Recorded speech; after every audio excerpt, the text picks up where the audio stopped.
காதல் உள்ளங்கள் தவிக்கும் பொழுதெல்லாம் கவிதையாய் வந்து நெஞ்சில் ஒட்டும் பாடலொன்று. இலங்கை வானொலியில் இந்த பாடல் ஒலிபரப்பாத நாளே இல்லை என்று சொல்லும் அளவிற்கு மிகவும் ஹிட்டான ஒரு பாடல். கலைமணி அவர்கள் முதலில் இயக்கி வெளிவந்த ஒரு படம் எங்க ஊர் ராசாத்தி.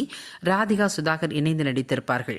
இதில் ஒரு காட்சியை சொல்லி காட்சிக்கு கவிஞர் வாலி அவர்களிடம் பாடல் எழுதி கேட்கிறார்.